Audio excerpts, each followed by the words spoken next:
Hello and welcome back to number 285 of the Whatnauts review show. My name is Kyle Springer. I am joined by Melissa Wilkinson. Melissa, how's it going? It's going good.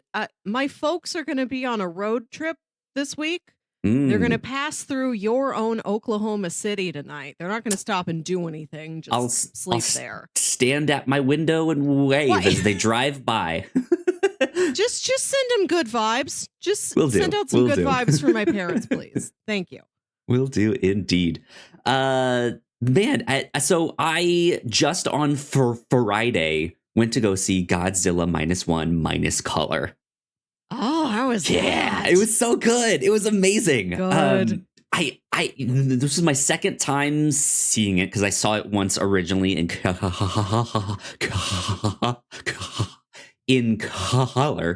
But I don't know. I think I kind of liked it better in black and white. Ooh, I don't know. Okay. It's still just an absolutely fantastic movie. It's really, really good. I do have to say there are a couple scenes that I wish was like, it's obvious. It's like, okay, they didn't make this for black and white. Yeah. And they tried their best, but it's a little dark. I can't really see everything.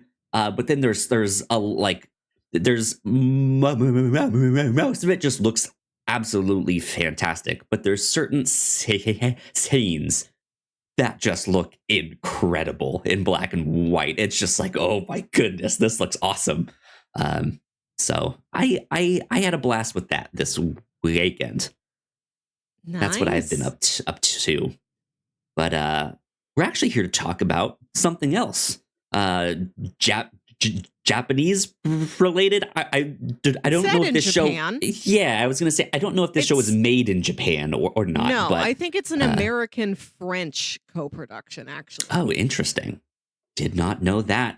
This week here on the podcast, we are here to talk about Blue Eye Samurai, Netflix's new animated show that I've been hearing a lot of good stuff about. It's actually been out for, I guess, a good month or two now. Yeah. But we're just getting to it here on the show. Yeah, pretty shortly after it came out, you wanted to put it on the review show calendar, and this was our first opening. Yeah. I'm excited for this one. This was I did not know that this was being made until it came out.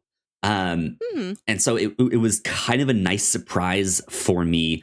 But I did not get to it right away. Between this show and HBO Max's like Scavenger's Reign, I was like, oh, there's some good animated shows that I'm looking forward to here. And so, yeah, I'm excited to dive into Blue Eye Samurai this week here. Melissa, had this made it to your radar? Was I the one that like put it up on your like might now watch it for the show radar? What's your experience with Blue Eye Samurai? I had heard of it before. I had heard several podcasters raving about this thing. You wanted to watch it for the show. I'm like, of course you do. This is a very Kyle show. Yes. My brothers both got really into it. I remember at our family Christmas party, I'm in the middle of hanging up decorations, and one of them comes in, and then the other one comes in. They're like, Melissa, did you finish Blue Eye Samurai? They're just talking loudly at each other, and I'm like, will one of you help me hang up this banner? Guys, the tree topper. Conduct. Yes. Come on. Can we get on this? Interesting. Okay. That's fun. Good stuff. Yeah. Man, so if you guys are unaware, like I mentioned, this is a Netflix animated series, I guess came out November 3rd. It is created by Amber Noizumi and Michael Green. I hope I'm pronouncing both of those names correctly. And it was directed by Jane Wu with a star-studded voice cast. Maya Erskine, George Takai, Masi Oka, Kenneth Branagh in this, Randall Park, Ming-Na Wen, is in this all sorts of people. Yeah, and I had heard nothing but good things about this all over social media. So I'm glad we got to bring this on the show. I knew this would be something that I was into and I liked. And yes, I did like the show. But I'm curious to know your thoughts, Melissa, because I know this is not as up your alley. And as this episode was approaching, we like Ignacio, who's sometimes on some of our episodes for especially for the Reactor Core podcast that we do. He was interested in checking this out, was not able to make it. But you were like, yeah, I don't know if this is going to be my thing. So now that you've seen all 8 episodes, which, by the way, a season 2 is in production or has at least been greenlit, what did you think? This is a very impressive show. I can't understand that. I did enjoy it. You pitched me this and you pitched me Scavenger's Reign, and I tried an episode of both of them. And I'm like, I do like Blue Eye Samurai better than Scavenger's Reign, which is fine on its own. It just was not what I was expecting. It was very slow, very sort of ponderous. Yeah. I've realized that animation is a medium that can contain so many things. And I always appreciate when it happens. I love to see new animated projects. But for my own personal tastes, I expect adult animation to either be funny or like sort of weird, like just sort of uncanny and bizarre and unnerving. I want Spirited Away, or I want The Simpsons. That's where my personal taste lies. And I know I should be more into animated action than I am. Well, it's interesting you say that, because that's more so what Scavenger's Reign ends up being. It is that, like, this is weird. This is bizarre. Like, what is happening here? When I saw the thumbnail for Scavenger's Reign, it looked like an Adult Swim cartoon. And I know Adult Swim has done all sorts of different genres, but I'm like, this looks like China, Illinois or something. So I think I was put off of Scavenger's Reign because when I clicked on it, I thought it was going to be funny, and it wasn't. It just wasn't a comedy. It did not attempt to be funny. Right. Yeah. No, not a comedy. You did get it right, though, when you said it looked more ponderous. I have since gone back and watched all of Scavenger's Reign. Absolutely loved it. It was incredible. But yeah, it is weird. It's bizarre. It is it's about a bunch of people like surviving on this alien planet and the weird things that happen. But it is slow. It is just like, let's just walk and talk and have weird things happen in the background. Like, weird alien things are happening, but then something weird is happening to this character. So yeah, it's interesting that you say that. But yeah, that has also kind of been a discussion with these 2 shows coming out around this time, is that there's also a lot of people out there who are kind of tired of the, like, why does all adult animation have to be the, like, Adult Swim comedy, Family Guy, American Dad, Bob's Burgers style? Like, why does it have to be that? Why can't we have, like, a samurai show that also has some, like, funny, just normal cartoon moments and stuff like that, right? Or some, like, ponderous sci-fi that is just slow and all about world building and stuff like that. So I think that's also part of why these 2 have kind of stuck out recently, of just like, oh, this is something different from what we normally get here. Which is great. Both of these projects seem absolutely correct. I know I'm the weirdo for failing to get into things as much Melissa, as the general public you're does. A weirdo. I'm the one who's currently obsessed with the 80s detective dramedy Moonlighting. Yeah. Good stuff indeed. But yeah, I'm glad that you ended up liking this. Because because yeah, I think there's a lot of good, fun stuff to talk about in this for sure. Yeah, again, to give people a little bit more information, the premise of Blue Eye Samurai, this is set during Japan's Edo period, which is the 17th century. I'm just writing this straight off of Wikipedia here. It's in which a half-white, half-Japanese Onimusha named Mizu quests for vengeance against 4 white men, one of whom is her father. Who illegally remained in Japan during the closing of its borders by the Tokugawa shogunate. So I don't know if this is based on any kind of real events or not, but I had a lot of fun with this. I think the setting may be accurate. I think these were real conditions Japan was in at the time. I think they just invented a story within that setting. I gotcha. Yeah. Cool. But yeah, that's kind of it. Like I thought the animation was absolutely incredible. Yes. It had some it had some funny moments that I was not expecting, like even in this like bloody, gory, sex-filled samurai show that this is. There were some moments that felt more like I don't want to say it was a children's cartoon, but there are there's bits and pieces that are like, oh, it has that kind of sensibility or something, but in an adult manner, if that makes sense. This show is very bloody and very booby. Yeah. Yes, a very booby show. Lots more dick than I was expecting too.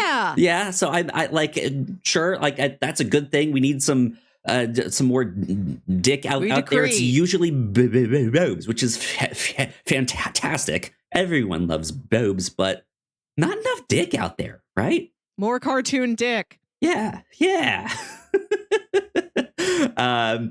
Was not expecting some of that. And to be honest, I have to say, I think I was actually a little bit more put off by how much like sexual content was in this. Some stuff that not like, I don't mind sexual content. And I like, there was just certain things where it's like, did we need that? I don't know. But they also didn't like linger on it too long. Like nothing felt like it was just like, okay, this is an out of place sex scene. Did we really need this? But there was still some bits that were just like, I feel like this 3 seconds of a thing that was shown here, maybe we didn't need that much.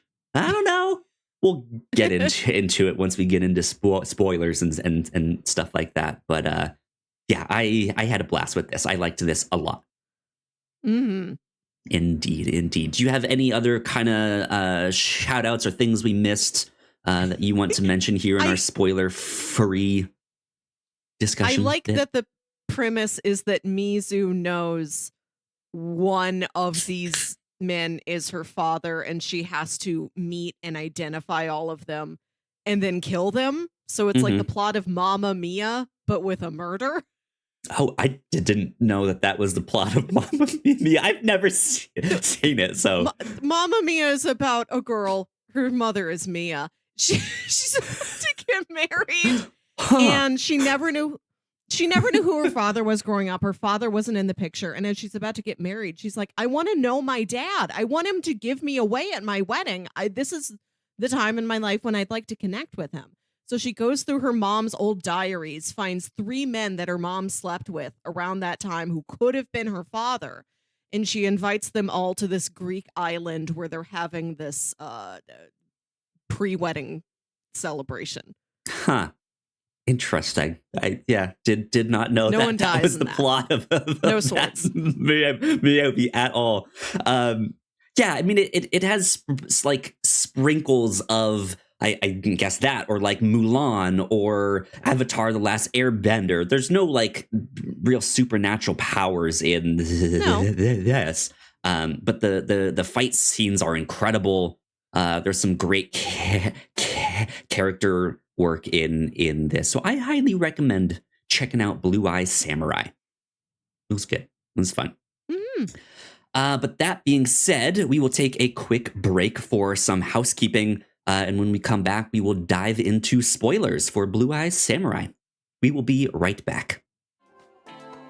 Thank you so much for checking out this podcast. We hope you're enjoying it. If you didn't know, we make multiple different shows here at the Whatnauts, and a lot of hard work goes into making them, so we would love it if you check them all out. But none of this is possible without your support. Head over to patreon.com/thewhatnauts, and you can get access to over 40 hours of exclusive content, including our Patreon first podcast, The Pilots Club, when you sign up at our $3 tier. Of course, there is a free version of the Pilots Club available, but episodes are exclusive to our Patreon for 2 years before they hit the free feeds. If you're interested in buying merch, we have shirts, hoodies, mugs, and more for sale over at thewhatnauts.com/store. Another great way to help us out is by subscribing and leaving a nice rating and review on your podcasting app of choice. You can also subscribe to our YouTube channel for video versions of the show, trailer reactions, and live streams. And lastly, you can always find out more information about the shows we make on our website, thewhatnauts.com. All right, we are back. Once again, a big shout out to all of our Patreon supporters. We love you a lot. Thank you. Thank you.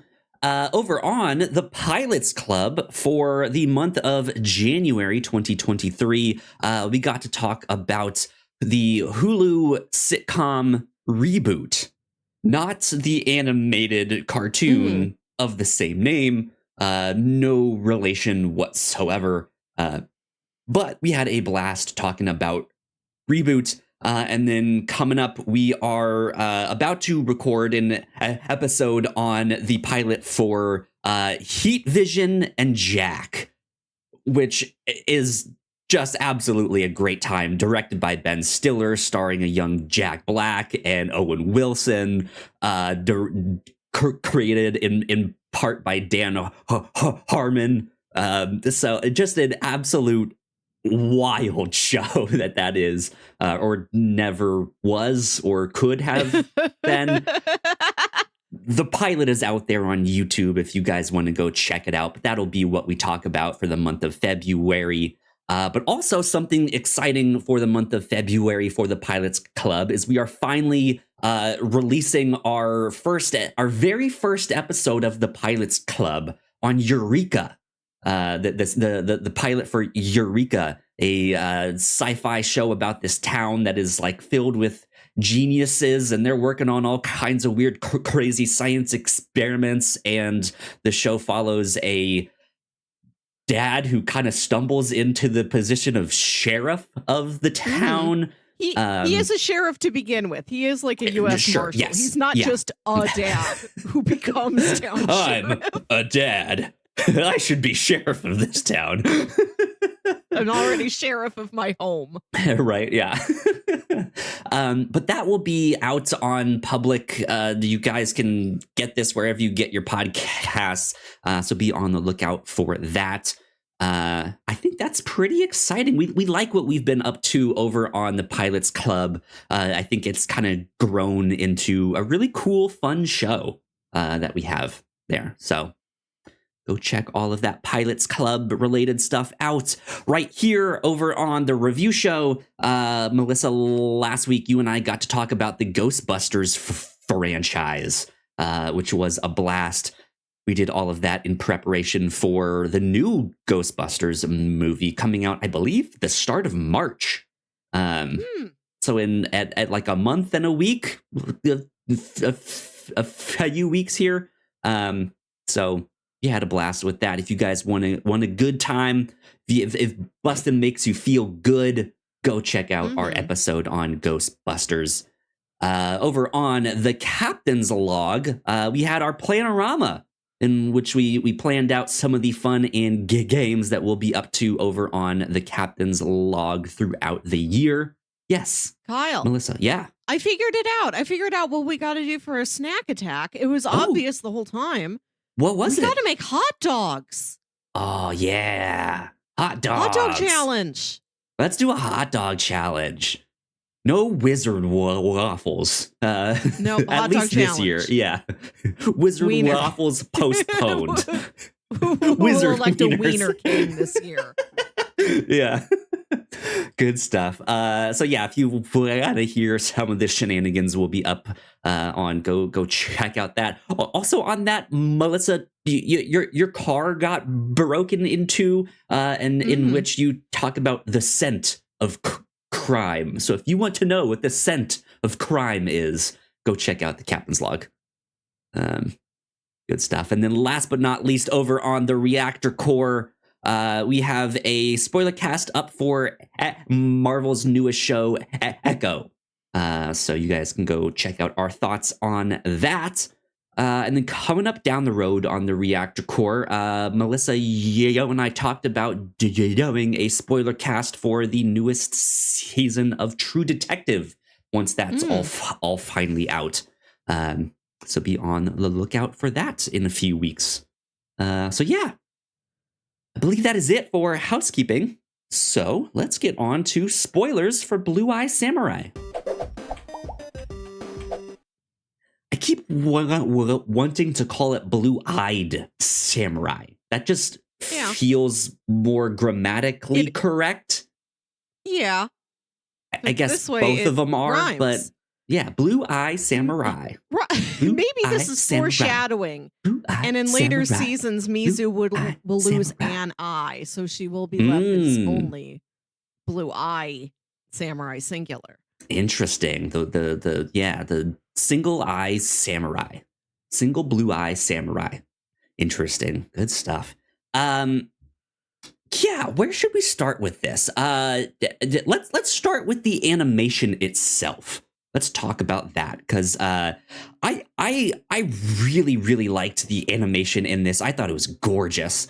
But it's interesting to me. So last year on the podcast, we covered a manga called Knights of Sidonia. Yes. And Netflix has an adaptation of that manga, as well as stuff like Ajin Demi Human, that is in this like CGI style that is trying to have that anime look, but it's this like these weird 3D models, but the models are outlined in like a line stroke. And this, the artwork in this, the 3D models in this almost look like that. It feels like a progression that they they first started out with that style in Knights of Sidonia, and they've been able to perfect it in something like Blue Eye Samurai.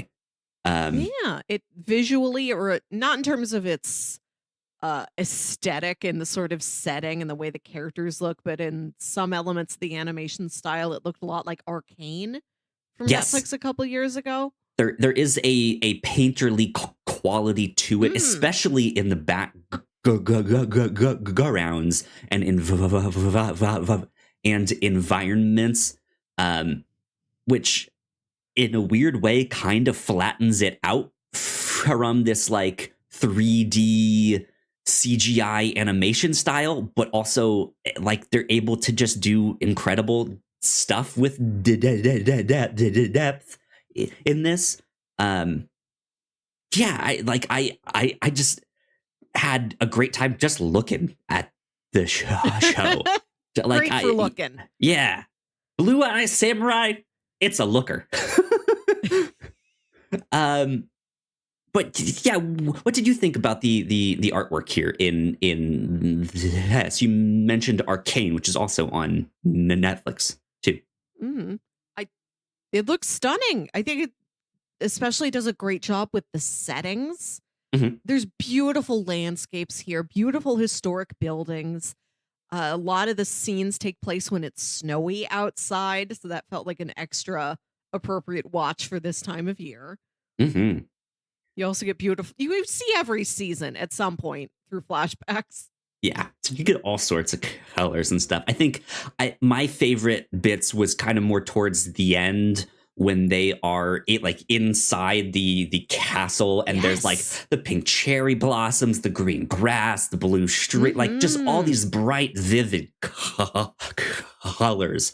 Because yeah, that like you get some that are like, okay, this scene's taking place at night or inside a brothel, and everything's just kind of like beige and Oh, brown and yes. orange, and it still looks I liked great. the brothels. Yeah, I like but the it was just dimmer, if that makes sense. Like there's not as mm. much just like, whoa, there's a lot happening on screen here, and it's all bright, and I want to look at all of it. It was I just like, kind of ooh, like the warm, stealthy, diffuse lighting of when they're inside all of those rice paper wall buildings and everything's lit with candles. classic. Yeah. Mhm.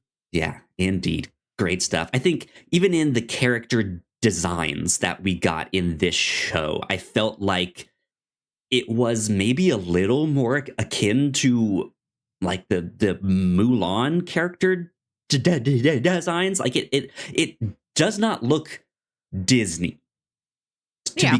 to be clear, but it like it feels like a good mix between that and Korra, like the Uh-huh. Legend of Korra. It's like it's inspired by both of those and still feels wholly its own. It's not like, oh, this is a show that was made by the Mm. same studio that does Korra or whatever. Yeah.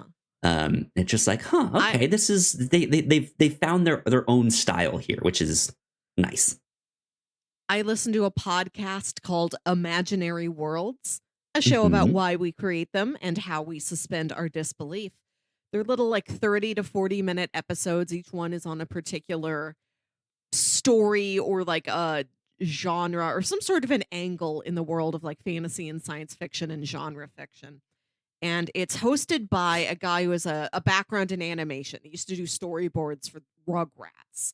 And Sure, he yeah. just did an episode that's a nice in-depth interview with Jane Wu, talking about how the show was animated, why the style was chosen, where it was done, and how much research and craft went into everything. Hmm. Jane Wu was saying she'd put on these full kimonos and Mm, model them for the animation team so that they would know this is how heavy this thing is. This is yeah. how somebody moves when they're wearing one of these. You can't just have a Kimmy lightly jump from one place to another. Like that's real effort for her when she's wearing this many pounds of fabric that's Yeah. folded in this way. And then the martial arts that they would stage and practice and Yeah. choreograph to get it Yeah. animated. Yeah, absolutely. We'll circle back to the martial arts, but that was chef's kiss. Incredible stuff. Mhm. Um, yeah, even just the way the characters moved, like it's not rotoscoped or anything like Mm. that, but you can absolutely tell that they are working off models, working off of like, okay, let's get two like stunt people to film this choreography, and then we can use that to animate it and stuff. um like even when like certain characters are running away, yeah, when they have these like big kimonos or outfits on, then you can Mm. see they're like stuck inside these outfits, and they can't move, or they have to move a certain way to do that.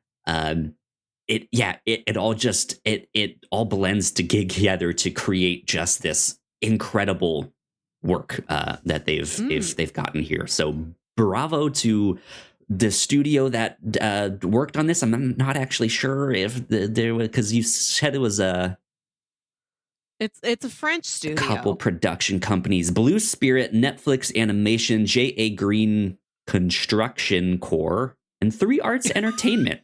I don't know. I don't know what that means. Are those the animation studios? I have no idea. I don't know how this works. But they did a fantastic job. So bravo to them. Um, let's see here. I mentioned Mulan, and the only other kind of sprinkle in this that is kind of Mulan related, besides having Ming Na Wen voice a character Mm. in this, is the the fact that the Blue Eye Samurai himself is a woman.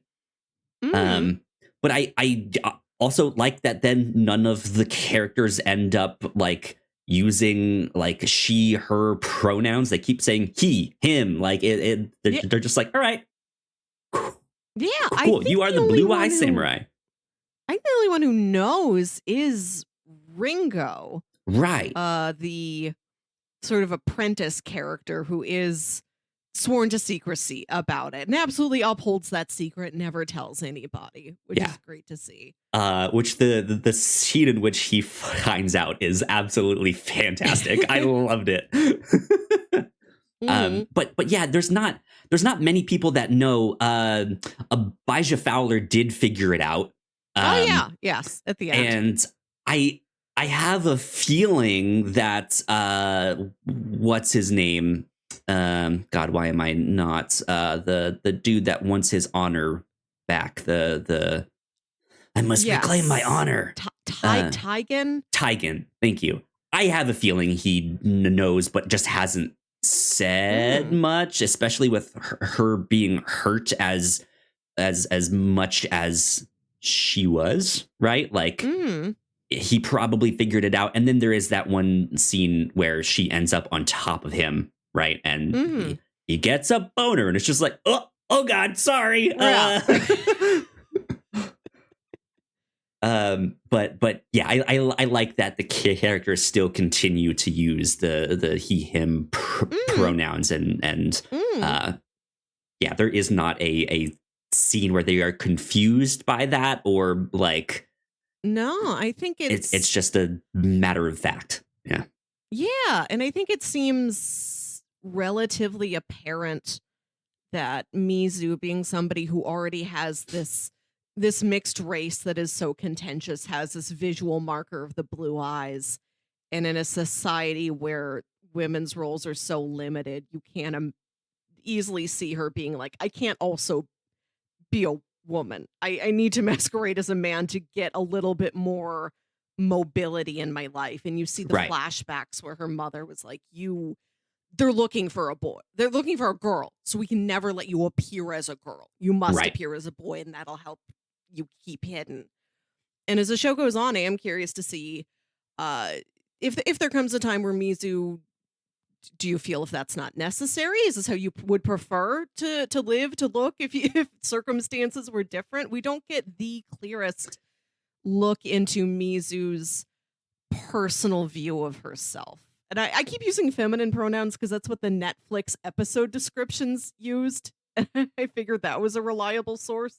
Yeah, and I think there is also kind of a distinction between the Blue Eye Samurai and then that vision of her that we get where she's about to be married and she seems happy and is like doing all the wifely stuff. She's not 100% happy in that role.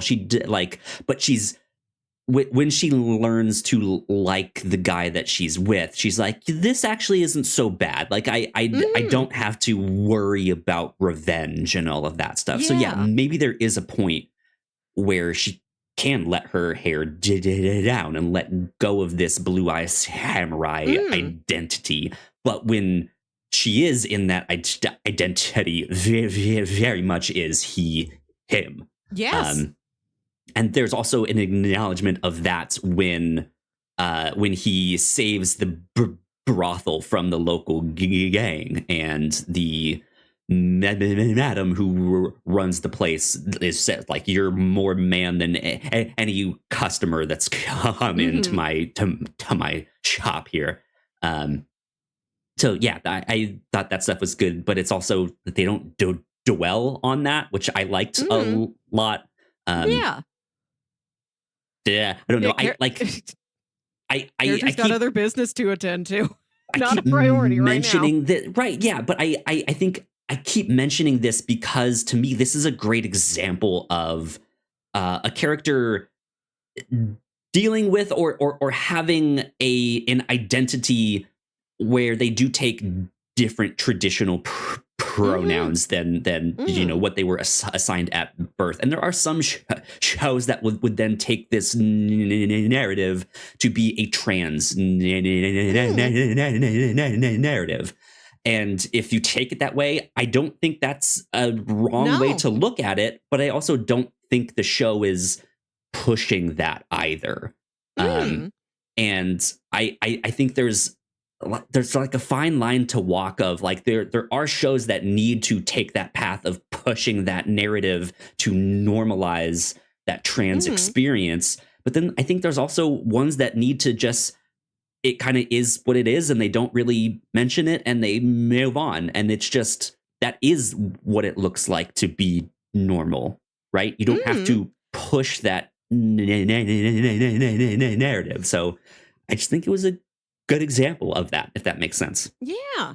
I hope that in the future of Mizu's journeys, when it does seem like she is in a male presenting fashion more out of a sense of for safety, for logistical, for practicality reasons. If she did meet somebody who was who did it for gender identity reasons more explicitly.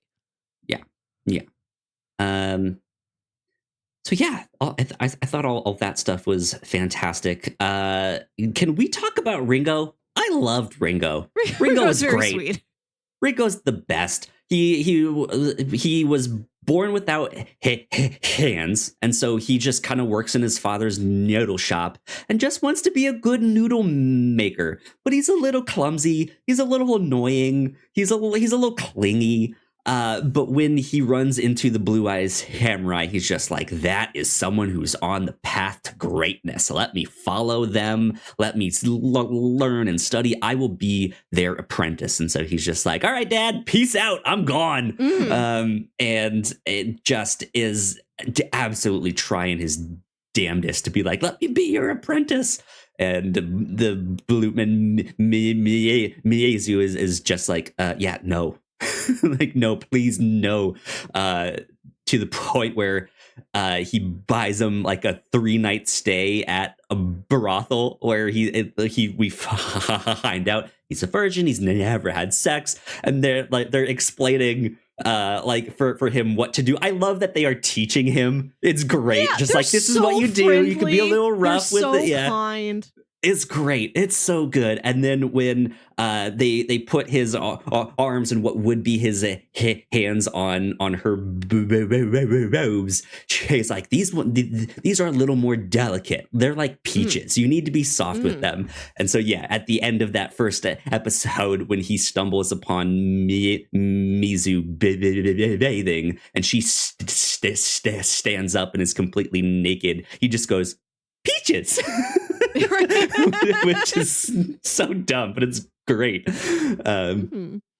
But yeah, like his character especially, I felt he was the one that had those moments I was talking about where it's like, okay, this kind of feels more like what you would get in a children's show, in Avatar: The Last Airbender, or something like that, where, yeah, you do kind of have a character that maybe stumbles onto someone while they're bathing and they have the hot springs episode, right? Or the fact that, like, he's just in the middle of this ceremony where the whole town is stripping naked to go, like, jump into this icy cold water to get this stick, which will grant their wish, and he has no idea what's happening and just does the same thing. It is just like, all right, I'll strip naked too, and he's barreling down the thing, knocking people off, and he has this like childlike spirit that is just like, I'm just here to have fun. I want to be great. I want to make noodles. Amazing, right?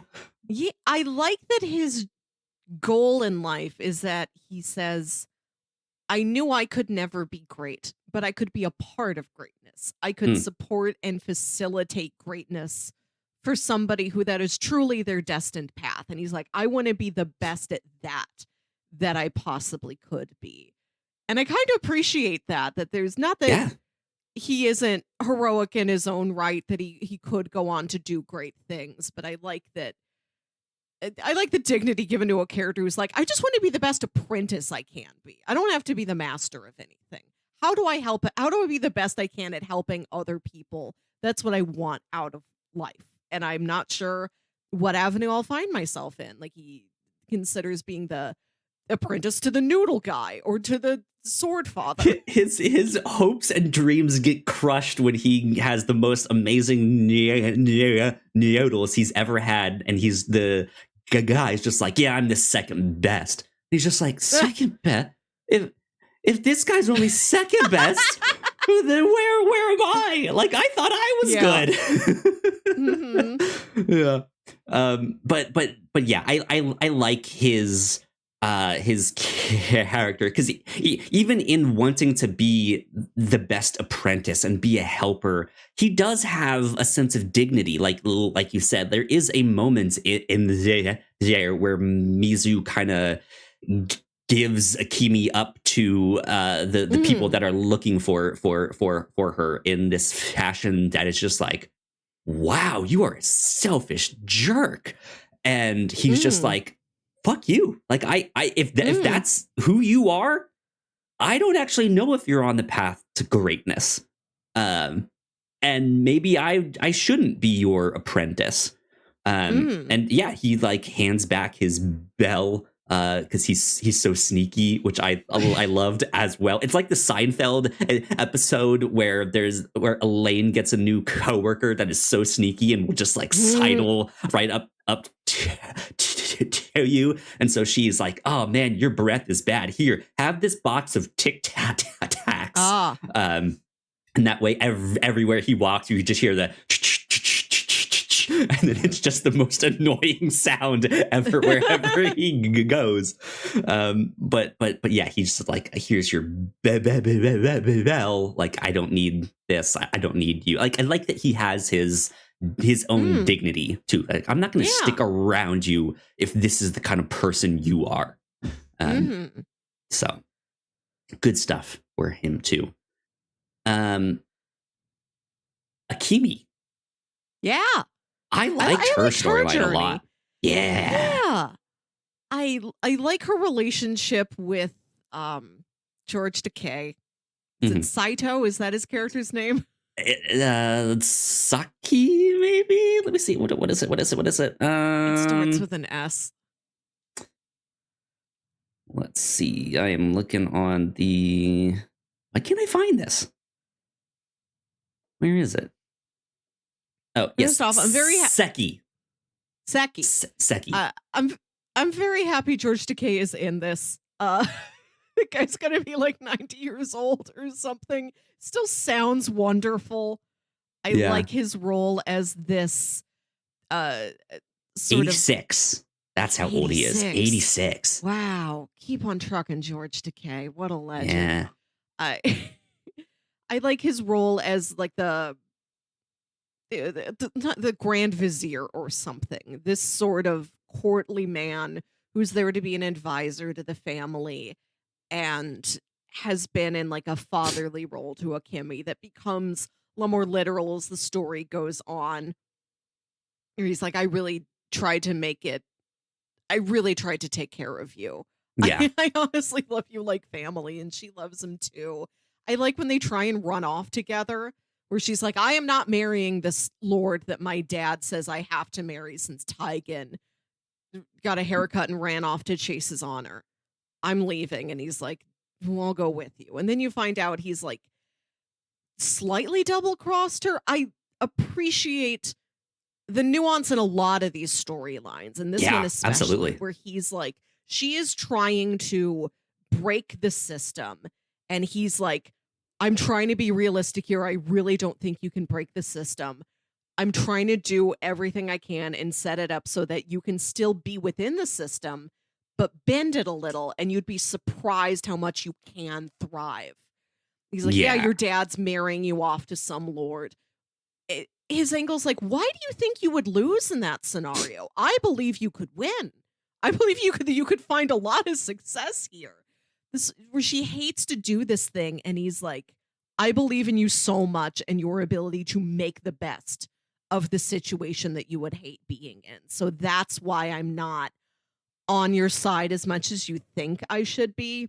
Right. And like trying to help you escape. And then it turns out to have some great insight, and she does really make the most of that situation where she's married to that lord. I like when he's so silent and he seems very haughty and very aloof and very judgmental, and the other women of the court are like, he thinks he's better than us, he won't talk to us.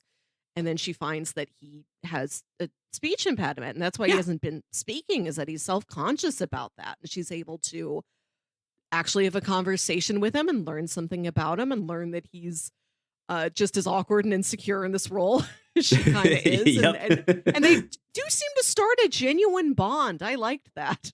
Yeah. I'll circle back around to his character in a bit, because obviously I have a speech impediment too.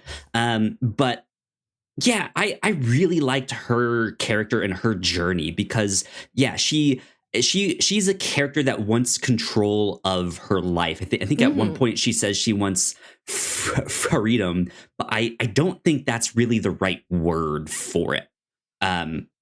She's just not sure where she fits, and she knows that she does not want to be the like silent, obedient housewife that her culture traditionally would have her be. And so yeah, she wants to run away with the man that she has fallen in love with and is not in the like arranged marriage per se with. And then that kind of goes south, and I thought for a while there'd be an interesting thing where like, oh, does she then become a bad guy because Taigen is kind of teaming up with that? And it's like, well, not exactly. That's not really what happens. But then she almost at one point then kind of also sides with the Blue Eye Samurai, with Mizu. But that's not all. That's not really what happens, because then Mizu is like, after he saves her, is just like, yeah, you guys can take her. But then by the end of this, seems to kind of be hell bent on, no, I'm gonna be the empress or whoever. Like I'm gonna be the queen in charge here, and I think that's how I can control my life here, which is kind of what Seki was wanting for her, but I don't necessarily think imagined it in the same way that she is now. And I like that. I like that she's kind of having this heel turn to be like, no, I'm going to be the villain from now on. And not that she is like actually wanting to be a villain, but I think will become a major antagonist down the road. Yes. So I know like Mizu's off to London, but I still think she will be a major force here.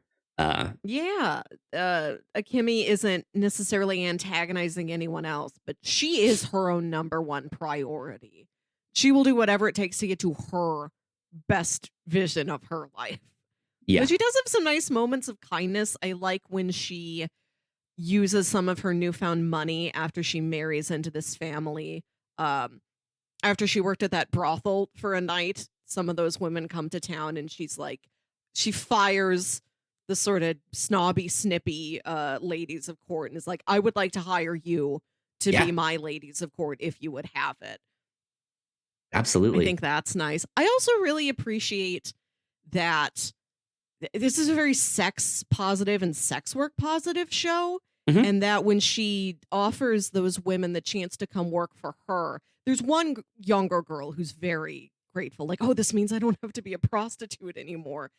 And the other ones seem to join her, but there isn't a very clear, oh, we're saved from the terrors of that brothel. Like, you can tell they want to work there, but it doesn't paint the other option in an overly negative light. I think that is something the show does a good job of at various points, like when it seems that Mizu is living as a man, maybe more for practical reasons. There isn't a moment where the character's like, do you think I want to live as a man? Like, they don't put down any option of like doing that by choice. Yeah, I think even the scenes where Akemi is in the brothel and is like learning the trade and stuff, yeah, there is a very positive, powerful, Mhm. like, hey, you can find power through Yes. these means as well. You can control men this way too. And like that some people might kind of see that as like a devious scheming, right? Like, and like, Mm. haha, it's evil. Now I can control your life through sex. But I like it's not that cartoonish. It's not villainous. It is about empowering these women to kind of take control of their own life. And Mhm. despite being in what might traditionally be considered these like vulnerable positions, it's actually the men that are in these Yeah. vulnerable positions here. um so because yeah, it takes a lot of power and restraint and self-control to be in a Mm. submissive role. Mhm. um and yeah, like it's just it's a good sex positive Yeah. show, but there is a lot of I sex. There is. And a lot of variations on sex. I love that the one night Akemi works at that brothel, which she is doing to try and get to the Blue Eye Samurai. Yeah, She, as a challenge, they give her like their toughest client, which is just this very large man of not great health who can't really get it up, and he'll he's just sort kind of of a slob. Yeah, right, and he'll try at it for hours trying to get something to happen, and the other women are like, "Oh, it's exhausting being with that man. You try it." And she finds something she has in common with him. Like, they both love poetry, and they have this, like, erotic freestyle poetry back and forth, and she's yeah, able to get him to climax just with that, like, without touching him at all, but also not in a way that you get to see a fairly dignified portrait of that man. Like, he yeah. seems to be genuinely intelligent and respectful of her, and she gave him a great experience that he wouldn't have gotten otherwise. Right, yeah, yeah. It kind of reminds me of the movie Poor Things. This whole Ah, scene, right? Because one of the characters in that goes through a similar experience where she ends up basically in a brothel and is kind of learning the tricks of the trade and learning that some of these men, maybe the more undesirable ones, and or have like weirder kinks or something like that, mhm, maybe all you really need to do is actually sit down and talk with them and have a good time and yeah, like match with them intellectually. Tell them a joke. I loved that uh-huh. scene in Pure Things when they sit down and he tries to tell her because she's just like, "Hey, tell me a joke first. Like let's just start having a conversation. Let's break the tension that's here, Mhm, right?" And they just have a good time laughing, and it's just like, yeah, that's actually like that's fun. That's a good mhm, experience, right? Um, mhm. so yeah, that it reminds me of that. But like I kind of alluded to earlier, there's a few things in here. It's only like once or twice that there are sexual related bits that don't even last that long. It's like 3 seconds on screen that it was just like, did we really need that? Like, I get that you're showing all of these different positions and kinks and all of this stuff, but there is one, and I will say what I'm about to describe is pretty graphic. Mhm. Fair warning, that might want to skip ahead for the next minute or so if you don't want to hear. Um, but there is a threesome, like a male female threesome, where the guy in the middle has his throat slit while they're Yes. having sex, and it's just like, what did we need that? I don't think so. It's especially with like how quick it is. It's like it's only three. Just I cut that one I'm out, not and the I'm not scene would be the exact same. I'm not laughing at this. You just reminded me of another scene where Abijah Fowler is talking about his plans to like take over the Capitol and rule Japan. He's And he becomes kind of more and bent more over like that. excited. Yeah. Right. And he's becoming more and more excited. And you're like, is this guy getting off on just his own description of his evil villain plan? And then you see this woman pop up from behind him wearing one of those Japanese Oni demon masks with the long nose. Yeah. And then he's like, "Did I say you could stop?" And she's just like, Right. "Mask back on. Here we go." Like that one, I don't mind. That I think was like an actual funny scene. Yeah. But yeah, the other one was just a little much. Yeah, I think it was Abijah Fowler or like one of his men who was doing the throat cutting, and it's like, we get it. You're into We some do understand depraved who this man stuff. is. Yeah. Like I like, really? Okay. All right. Fine. But the only thing about the show that bugged me is that while I love Kenneth Branagh's voice performance, Abijah Fowler looks like Brendan Gleeson. So it's weird that he's voiced by a different famous Irish actor. Yeah. And Kenneth Branagh just doesn't sound like as big of a guy as Abijah Fowler is.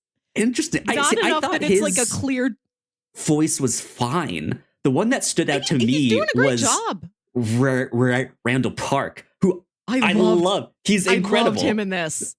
But he's so recognizable as Randall Park that I'm just like, that's not whatever. That's not Heiji Sakai or whatever his name was. Like, that's Randall Park. Like, you might as well have just made the character look like Randall Park. Randall Park does always sound exactly like himself. He's got a wonderful voice with no range that we have gotten to hear yet. It just always sounds the same. But he's typically in this very sort of comedic, goofy, and like friendly character. That's how I've seen him just about every time. So to hear him play this real slimy, conniving, double-crossing villain, sounding exactly the same, but it still absolutely applies, and you still buy it, like that voice can transfer into being the slimy guy. Real impressive. I liked it a lot. Yeah, I enjoyed it too. I think the other one that surprised me in the best way possible, Maya Erskine. Yes. Incredible performance. I think she was in an episode of Obi-Wan Kenobi where she is in a more serious, dramatic role. But I don't think of her as like a dramatic actor. I think of her as a comedian. I think of her in Pen 15 we watched here on this show. So to see her do this like real self-serious, brooding character who's dead set on vengeance was just like, this was great. Holy cow. Yeah. She's incredible. She does sound incredible. Yeah. It is so much deeper and more gravelly than how I've heard her voice in other contexts. I listen to this and I'm like, you're doing a wonderful job. Is your throat okay? Are you? Right? Do you feel well? Are you injured? Like she's not down to the like John Wayne gravelly like the like Western stuff, but she does. Yeah, it like I don't recognize her, and it's just like that's Maya Erskine. Wow, incredible. Tremendous job. Bravo. I really excellent voice cast all around. I want to shout out the actress who plays Mizu's mother, or at least the person Mizu believed was mother. Right. Is a musical theater actress named Anne Harada, who I've seen live several times. She comes to the local Muni Theater here in St. Louis, and I just saw her last summer as Mrs. Potts in Beauty and the Beast. There you go. Always happy when she pops up. Happy to hear from Anne Harada. Yeah.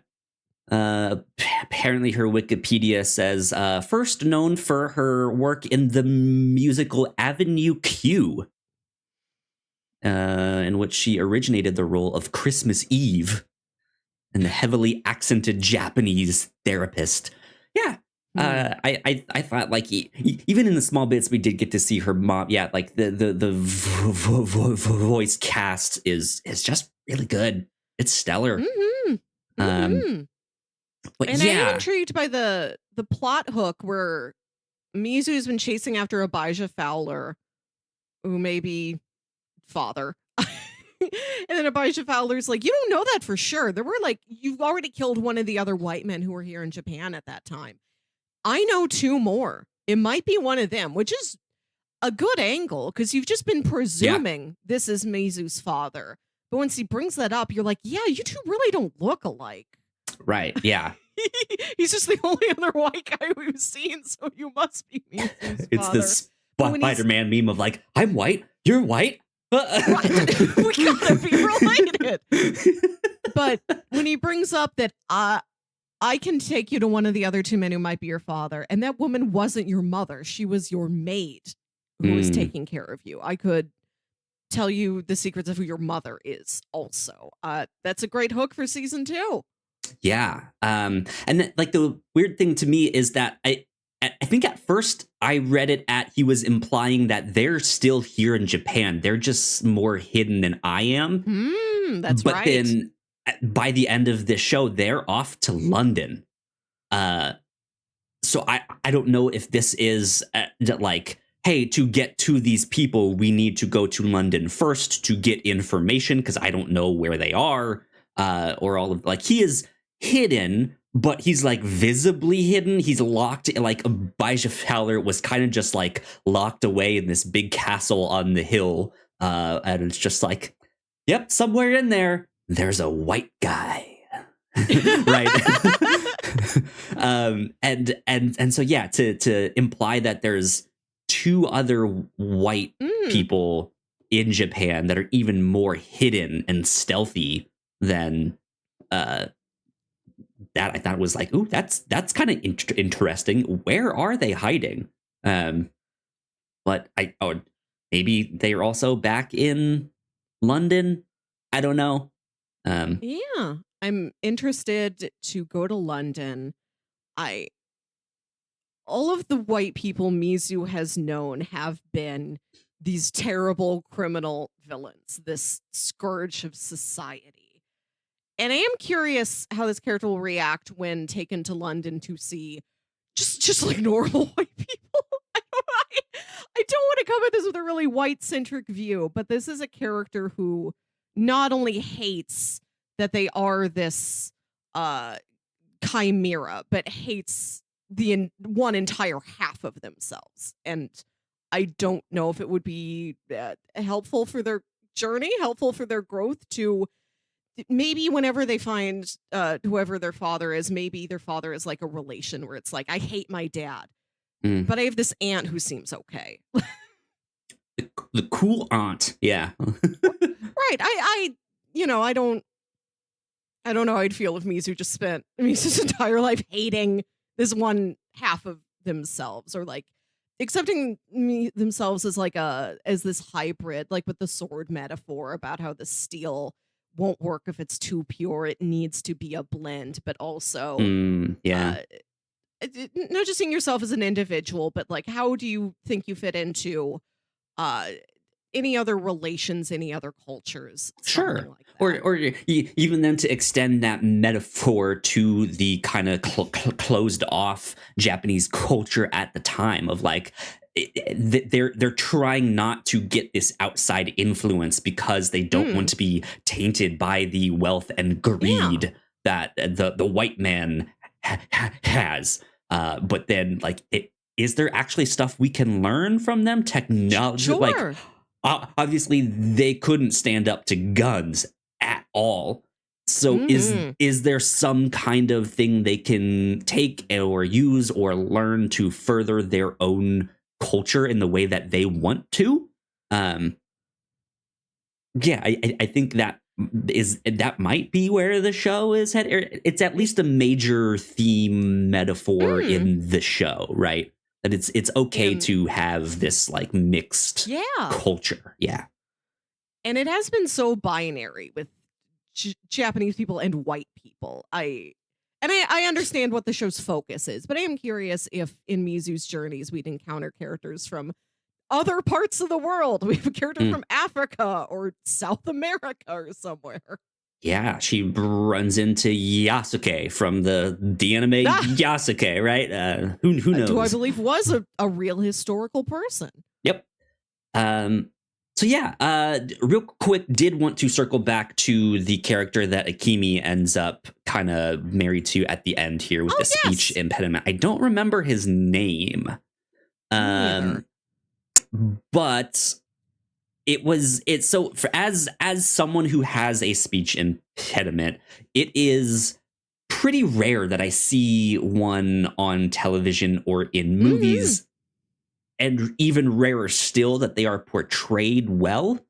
Often portrayed as like being dumber or not smart or having some kind of mental illness or something like that. It's so crippling to them that they can't do anything, or they're seen as less in society.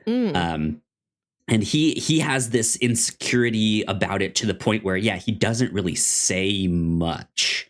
And unfortunately for him, that means some of the people that kind of work around him think that means he's like stuck up or stuff like that. But yeah, absolutely know what that's like to just have that insecurity of just like, I don't know if I really want to speak in this situation or do stuff like that. To be honest, I didn't think I would ever do a podcast. And here I am like 8 years into how it's still doing that. I only know of or have heard of one other podcaster that had a speech impediment, and that's kind of it. Like I'm not familiar with it in the same way here in this. It's just it's neat to just see him portrayed well, of just like, oh yeah, like that's him, that's me, that's just, he's doing fine, cool. Right, like yeah, and kind of goes back to what I was saying about the pronouns and stuff. It's just like they don't really like they do quickly comment on it, like, oh, you have a speech impediment, and then Amy can kind of relate to him of like, hey, I knew someone else who had one, and he was cool. I kind of had a crush on him, and he was actually smart. And like, I know there's a lot of people out there that might not think you're smart because you can't get the words out. But I think the best part about the whole situation to me was the way they described it, because that was kind of the only explanation I ever got to, and it made sense. It is like they don't know why I stutter, that they're not like, it is like you have this certain gene or you have this certain condition. It's just, it kind of happens. And the best way we know how to kind of describe it is that your brain moves faster than your mouth can move. And at the time, I didn't really think much about like what that meant, because when I was in speech therapy, I was in elementary school, so I was still really young. But as I've gotten older, I've kind of realized of like, yeah, I think my brain just moves faster than my mouth can move. That's why I talk really fast. That's why when I listen to podcasts, it's almost at like ×2 speed on most of them. And that sounds normal to me. Like when I listen to podcasts at regular speed, I'm like, man, these people are moving in slow motion. And so it's weirdly made sense of like, I think my brain just moves faster. Not that I'm smarter, because I'm not, but it's like, I don't know. But that makes sense. And it's just like, huh, that's the same explanation that I got. All right, cool. That's me. Yeah. not to take us on a tangent, but out of curiosity, how do you feel about Porky Pig? Is he good speech impediment representation? Oh God, I don't know. He's none of the other Looney Tunes ever make fun of him. He's one of the gang, same as anybody else is. Yeah, I think that's maybe one of the shining moments, the silver linings in that, is they don't make fun of him for stuttering, but I think there's certain ways to, in the same way that Japanese animation will often will switch animation styles in the midst of an anime to portray some kind of emotion or something like that. They almost simplify the art style, right? In that way, when they go to this like almost chibi mode, and in the same way, I feel like Porky Pig's stutter might be a similar kind of line of thinking of, yeah, maybe he is insecure or just unsure of himself or indecisive. And that's why, like, they can use something like that kind of as a caricature, which can maybe be a fine line to walk, right? But he's a talking pig. Right, so he's a cartoon character, but yeah, no, I don't know. I haven't thought too deeply. Just curious. Welcome to my TED talk about Porky Pig and speech impediments. Who knows? But yeah, can we talk briefly about the choreography, the fight scenes? Oh, yeah. Yes. Incredible. Melissa, they did one of my favorite tropes in Blue Eye Samurai when the anime character takes off the weighted clothing. When Piccolo takes off his turban and his wristbands, all that stuff, and it's like, oh, those were actually 50 pounds. Incredible. Chef's kiss. Blue Eye Samurai does that, but they take it a step further. Later in the show, you find out that those same weights can be wound up tight and screwed into the bottom of her sword to make a new weapon in Odachi, I think is what it was. Just this like long staff with like a sword on the end, completely changing the fighting style. Just mind blown. Incredible. Loved it. Chef's kiss. So good.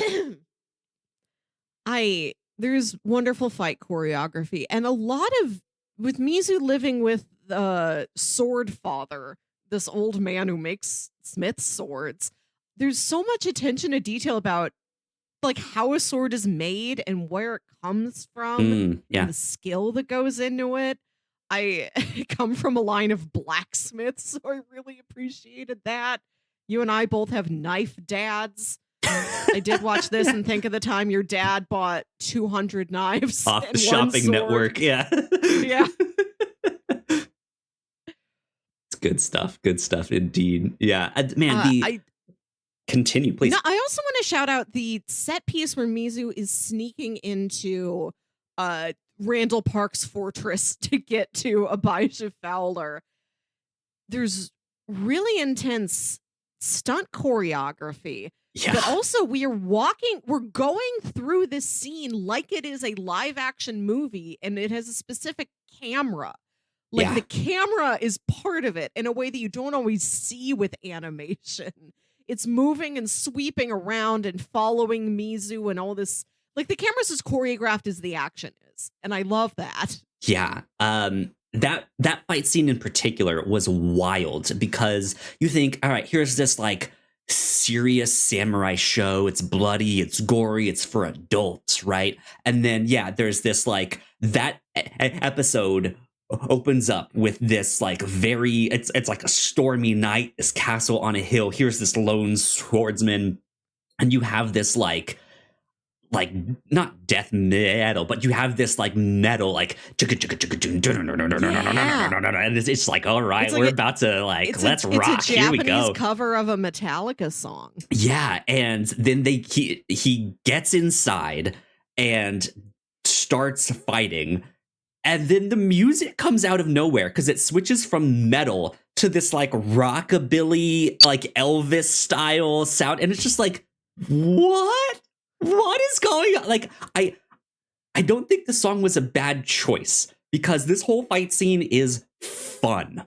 That's what it is, and that's what the song is. And the guy who rigged the camera in their software to do all that stuff was having fun. The camera is like right there as a character, like moving in and out. And there's one scene where like if you guys can see on screen here, my mic, if this is the character, the camera is like moving back and forth, kind of like around it almost, in just a weird way that I've never seen. But just my first thought was, oh, the camera guy is having so much fun. So yeah, like some just some amazing stuff that just looks like they had a blast choreographing it all, filming it, animating it. Yeah, the show was so much fun. I loved it. It was good. Good stuff. Good stuff indeed. Yeah, we already kind of mentioned that the hook for season 2. We like where this is going. Is there anything else that we kind of missed here? We didn't really talk much about Taigen and his journey. I do like his journey. I do like whenever there is a self-centered blowhard who widens their scope more as their story goes on. Yeah, indeed. Yeah, I enjoyed this a lot. Shout out to Blue Eye Samurai. This was fantastic. No word on when season 2 will be here, since this just came out pretty recently. But yeah, hopefully we get some more soon. That'll be fun. That'll be good. All right. Let me see. Let me pull up bingo. I'm not even ready for this. I don't even have it pulled up here. Let's see. Let's put this down to... I wish on Google Sheets you could set the default zoom into a certain degree. I just like stay at this one so that I can see the whole thing. All right, let's bring this up on the screen. This is our bingo cards for the year. Let's see what we got here. Did we have any male protagonist taking his shirt off? No actors from Lost that I know of. No. Man, I wish we had a sad bachelor apartment for Taigen. Like, damn, bitch, you live like this?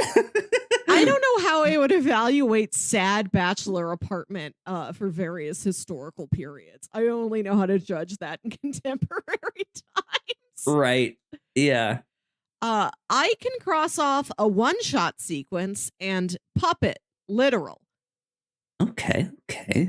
Now, I have a square on my bingo card that says Oscar-winning actor. Kenneth Branagh has not won an Oscar for acting, but he has won an Oscar for Best Original Screenplay for Belfast. I wouldn't give this to myself. I'd wait until we had an actor who won an Oscar for acting. Would you say so? I feel like, yeah. The way we, I think, wrote that down, or the way you wrote that down, it sounds like, yeah, you want an actor who is one for acting, not an actor who's one for like directing or writing. Producing. There are plenty. Yeah. A good chance we could run into more. Yeah. Okay, let's see. Any kind of sassy grandparent? No. Tall guy, small guy are friends. Not really. Oh. Big puddle splash. Did we get that? No, I don't think so. I don't think so. Literary. Ooh, did we get a literary allusion? I don't remember if they quoted anything. Not that I know how to evaluate personally.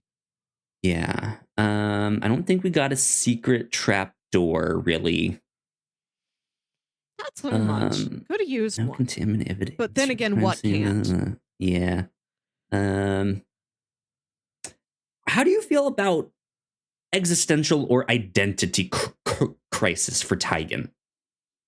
Oh, yeah. I think there's several characters that can fit under that banner. Okay.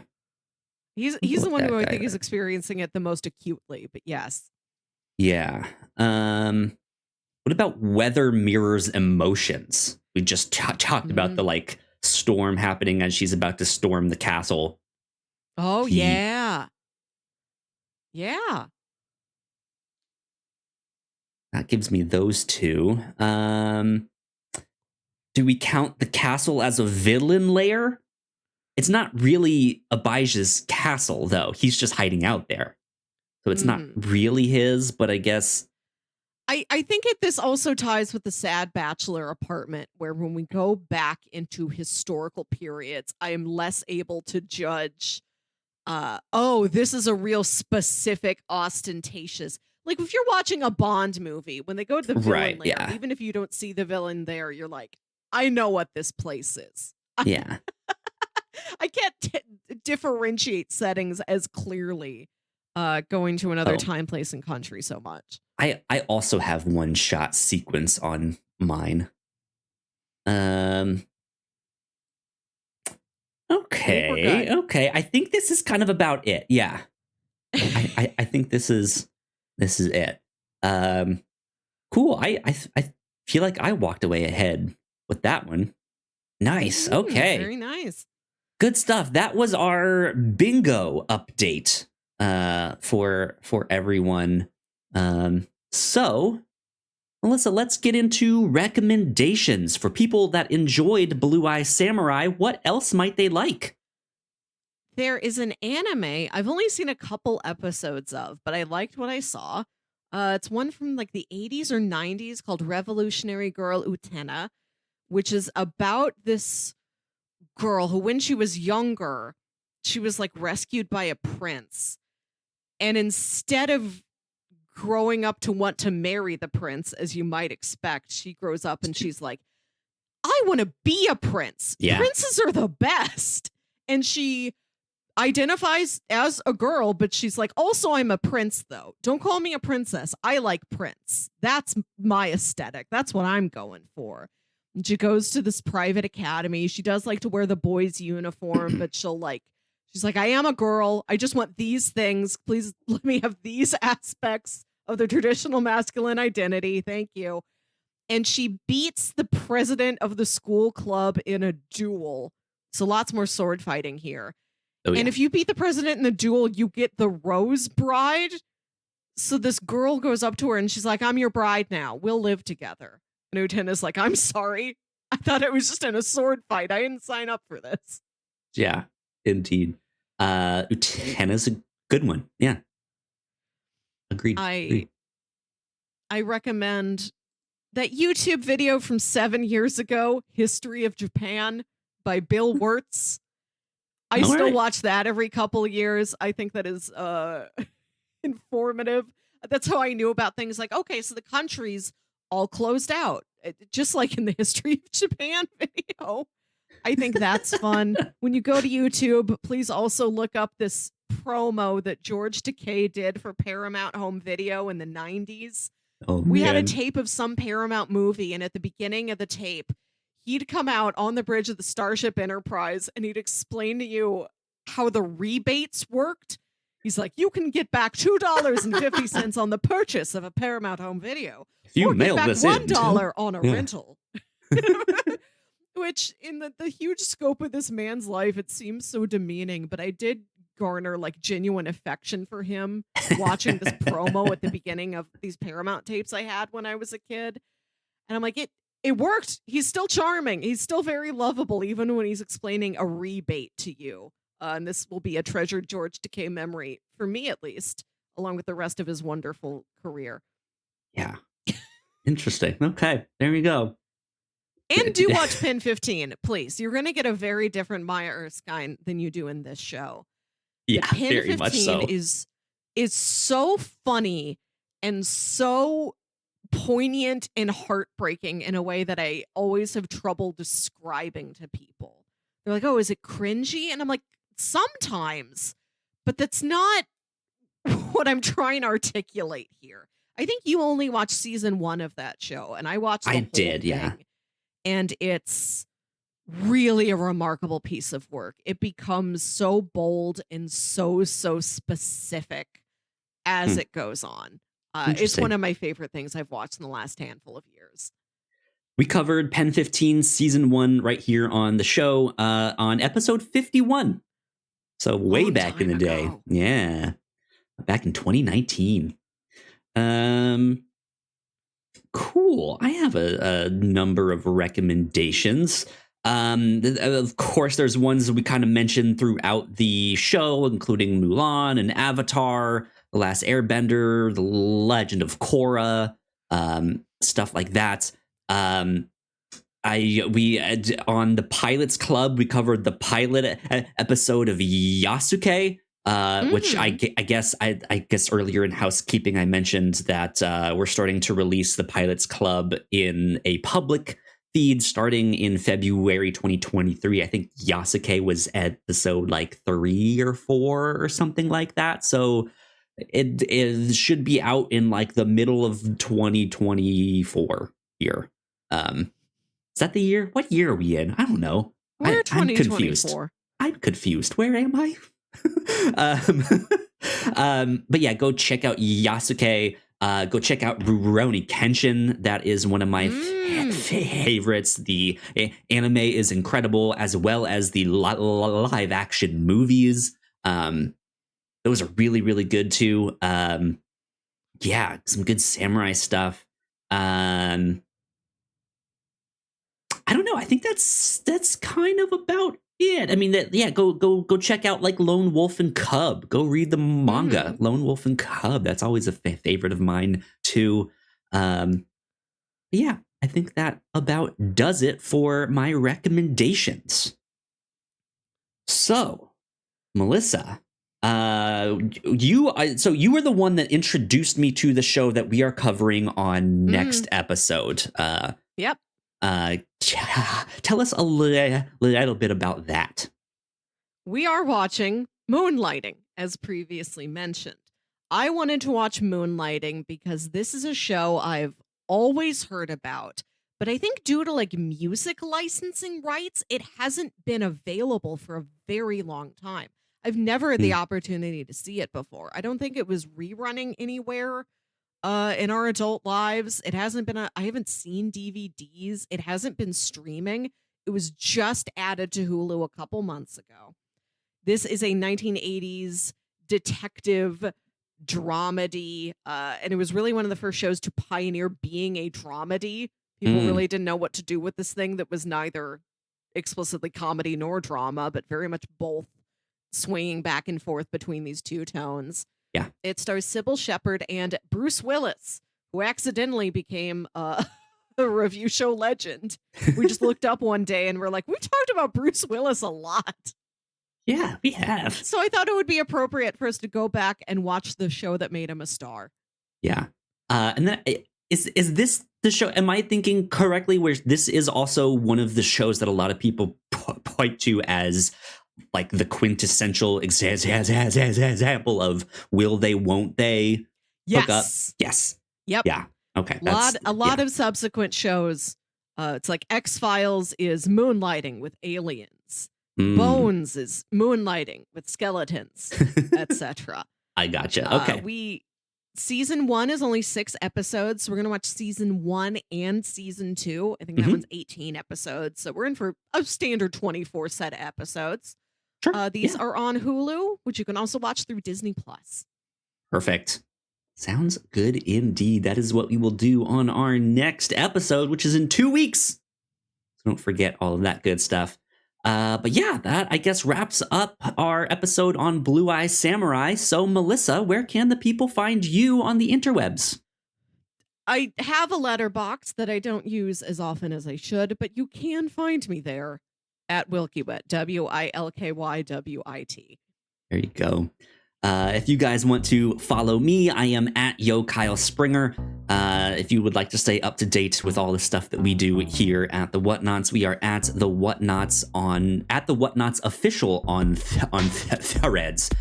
So please go like, share, and subscribe. That would help us out a ton. Go check out more of our YouTube videos right over there on that side of the screen. And yeah, this has been number 285 of the Whatnauts review show. We will see you all next time. Bye. Bye.